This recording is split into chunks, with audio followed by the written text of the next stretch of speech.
I'm Becky, the spiritual healer. And I'm Yolo, the spiritual minister for Bridging Duality Spiritual Healing Center, or BDSHC for short. BDSHC is a nonprofit, non-denominational organization that is dedicated to providing resources for those seeking a stronger connection to God and are looking for spiritual guidance, support, and healing. We help bridge the duality of the physical world and the spirit world to help people heal their connection with God so they can spiritually transform and experience more peace, joy, and love in their life. We offer spiritual therapy sessions, energy therapy sessions, chakra alignments, and retreats for healing. If you go to our website, you can see our events and classes. BDSHC is a donation-based business. We do not charge to attend our workshops or our services. Our goal is to help people. But to continue to help people, we do rely on donations.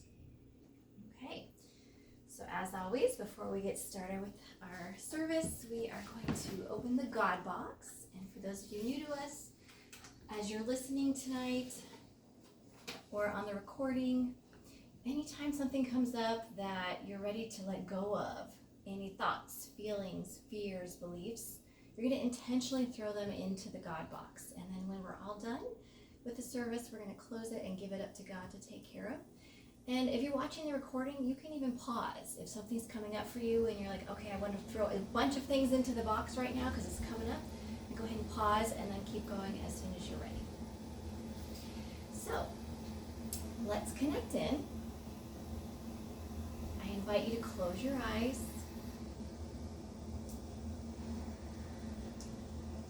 Start to deepen your breathing.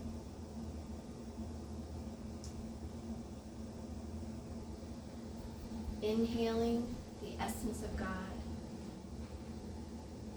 Exhaling out anything that is not meant to be yours. Inhaling the divine. Exhale, releasing everything from the day. Inhaling universal life force energy. Exhale, letting go of anything that feels hard.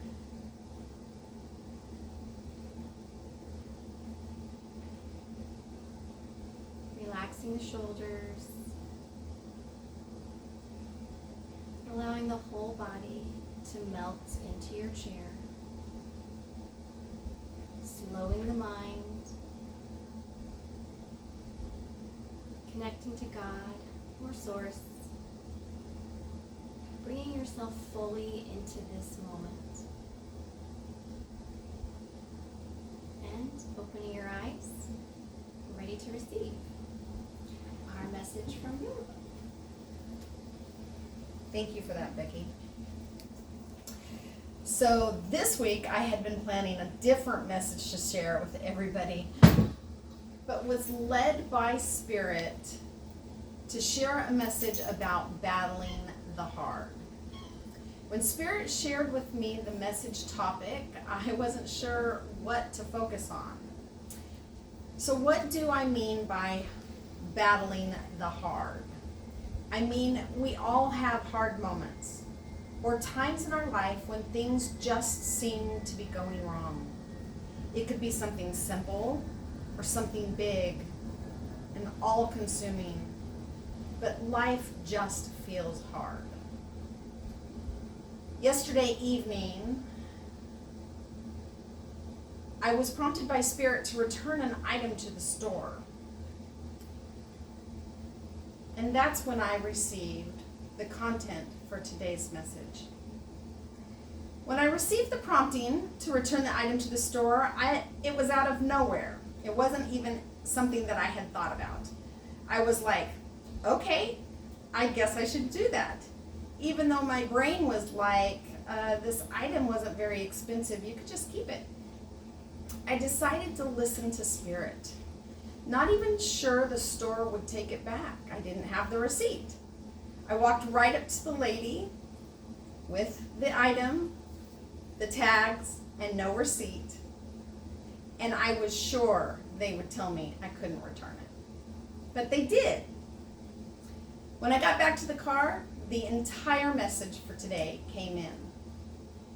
Why did the message come in at that exact moment? It was because I had listened to the voice of Spirit and did what it asked me to do.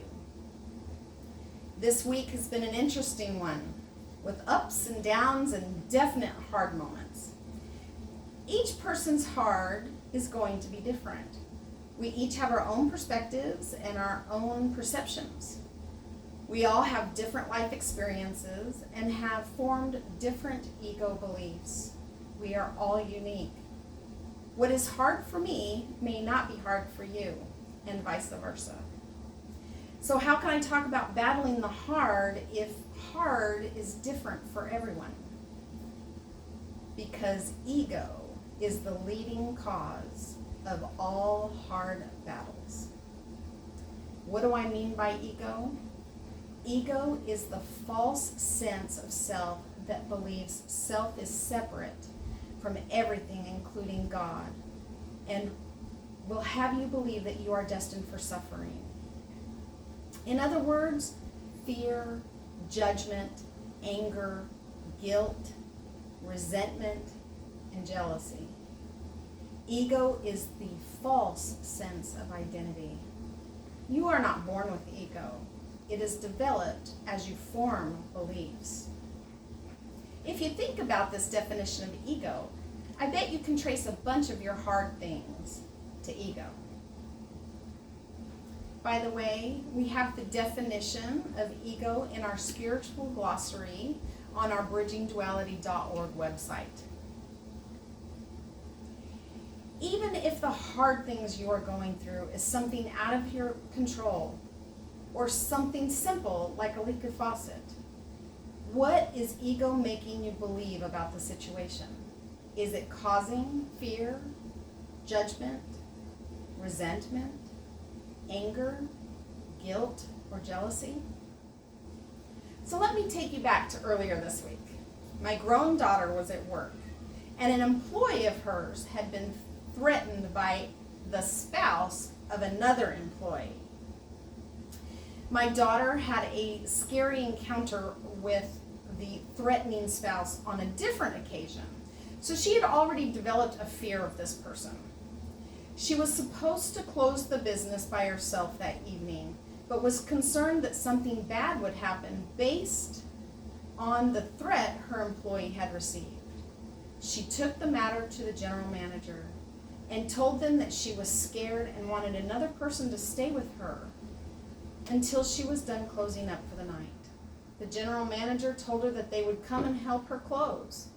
However, a little bit later, my daughter received a call back from the general manager, and he told her that they had watched the surveillance cameras and that the situation wasn't as bad as they thought, and my daughter should be fine to close by herself. However, my daughter felt panicked and alone. She had let ego's fear set in. It had become her hard at that time. Not wanting to be alone, she called me and asked me to come, and I did. Everything was fine with no mishaps, but she had allowed ego to control her instead of setting ego aside, tuning into spirit for guidance and inspiration. You see, ego is the veil between you and spirit. Another instant that happened this week was when I was out shopping with my husband. He was taking his time. So I decided to sit down, and I set my purchased items in front of me on the ground. I heard a voice from Spirit warning me that if I didn't pick up the purchases, I would walk away without them. But I was distracted, and I thought, nah, I'll remember to pick them up. Well, guess what?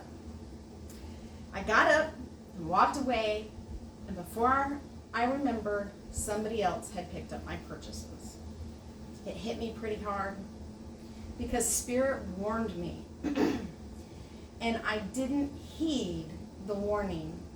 It was something simple, yet it was an important lesson. To some of you, these examples aren't a hard lesson. However, it was a very hard moment when I realized the ego had convinced me not to listen to the promptings of Spirit. I let myself down because I try so hard to always heed the promptings of Spirit. And of course, I was being taught a lesson that I needed for this week's message. Because as they say, you have to learn it before you teach it. Sometimes we ignore or question the still small voice of Spirit. Maybe we're distracted. Maybe we heard it, but we thought we knew better. This is ego. I was reminded of times in the past where I was doing something the hard way, not listening to the still small voice of Spirit, and I just kept wondering, why does this have to be so hard? Why isn't anything going right? When we aren't listening to Spirit, things are harder. They take longer, and things feel off or hard. I received a call yesterday from this lovely woman. She told me that she'd been searching for something and felt utterly lost. She asked me to help her. I was reminded by Spirit that when we feel lost, we are not in alignment. I told her that she would find what she was looking for when she began to listen to the promptings that Spirit had been giving her. She had been distracted, anxious, listening to the world, getting caught up in the unimportant details. Essentially, ego had been getting in her way. Ego is the culprit of keeping us separate from Spirit. When you feel like everything is stacked up against you, when you're feeling down, scared, lost, distracted, when you feel like everything is hard and you don't know what to do, what can you do? First, recognize when Spirit is speaking to you. It helps hard things become easier. God does not want us to suffer. God is always there trying to help, but we have to listen and recognize when ego is trying to veil us from the voice of Spirit. It takes humility to heed the voice of the Holy Spirit. Ego is not humble. Just as I didn't pick up my purchases, even though I did hear the Spirit's warning, I let my ego take over with the thought that I knew better than Spirit. I was not being humble at the time. If you aren't sure how to recognize when Spirit is speaking to you, I will be covering that in next week's bridge message. So stay tuned for that. Another thing that we can do is pray. Why does prayer help? Prayer is incredibly powerful. It closes the gaps of the mind and joins your will with God's will. When we pray, we are acknowledging our Creator and allowing God to guide us and help us. Pray even when you don't want to. Pray when you don't feel worthy. Pray when you don't know what to do. Ask for help, guidance, and everything else you need.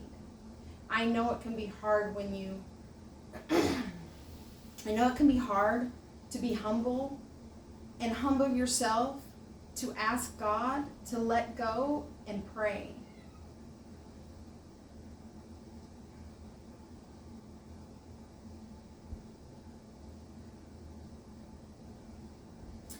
You see, ego doesn't want you to pray. Ego wants you to feel alone.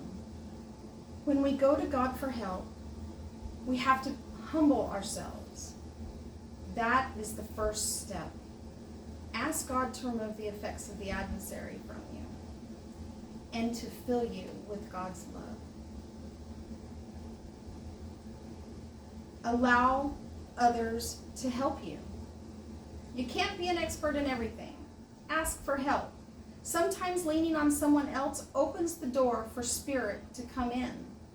Sometimes we're so entrenched in ego's beliefs of fear, resentment, judgment, anger, guilt, or jealousy that it seems like we're just drowning. We can't seem to pull ourselves out of it alone. Ego wants you to feel alone, and that's precisely when you need others the most. We can use the God box. Again, it takes humility to use the God box. Ego doesn't want you to let go of anything. It wants you to suffer. If you are suffering, then you are allowing ego to control you and separate you from God. Remember, ego is the veil between you and spirit.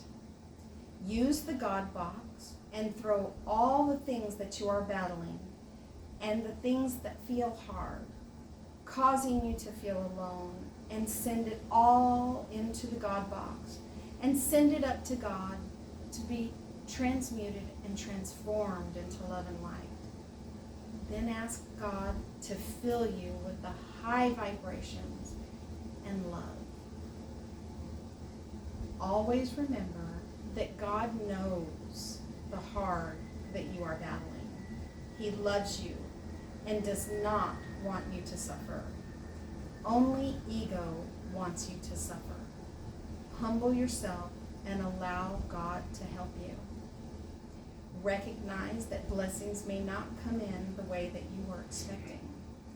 God knows all the working parts. He knows what you don't know. Listen to the voice of God. You will always be guided. Matter of fact, listening to Spirit is the key to conquering the hard. Don't give up. You got this. And it is so.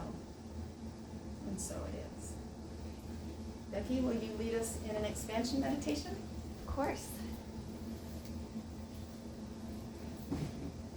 Now that we've received, let's allow for expansion. Softly closing the eyes. Bringing our awareness out of our head and down into the heart space. The space where we can truly feel and understand today's message. Deepening our breath. Opening up our heart. Allowing God's words to flow in. Allowing His message to take root. Integrating within us at the deepest level. Expanding the heart space. Pausing just to release anything into the God box. Anything you've been battling. Anything that feels hard. Letting it go, knowing we don't have to hold on to these burdens. Feeling the light loaden, feeling the load lighten. Noticing the extra space created. Allowing God's love and light to enter through the heart and fill this space completely.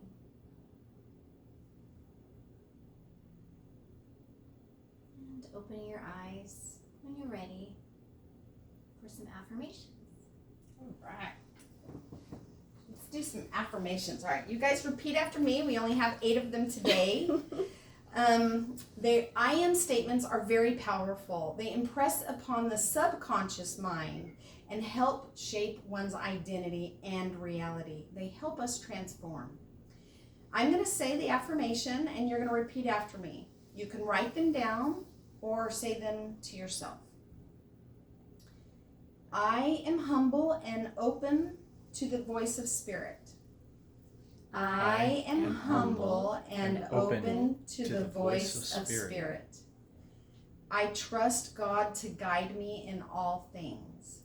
I trust God to guide me in all things. I release ego's control and trust in my connection to God. I release ego's control and trust in my connection to God. I am prayerful in all I do. I am prayerful in all I do. I am one with God. I am one with God. I listen to the promptings of Spirit. I listen to the promptings of Spirit. I release ego's control and hear the voice of Spirit. I release ego's control and hear the voice of Spirit. I allow God to guide me in all I do. I allow God to guide me in all I do. All right, Becky, you want to close the God box? All right, so everything that we've thrown in here, we're going to go ahead and close it up. And with love and gratitude, we're going to offer this to God. Everything in here, we're asking God to transmute it, transform it into love and light. And so that is. And so it is. And asking that we be filled back up with some kind of high vibration, whether it's God's love, peace, whatever resonates with you. So Source, we take a moment to thank you for making our lives easier each and every day. We are so grateful that listening to the divine helps lighten our load. Thank you for reminding us that it is always our choice to hold on to the hard or give it up to you. We are truly blessed to be your children. So it is. And so it is. Thank you for being here. You are loved. Sending you love and light so you can build your own bridge.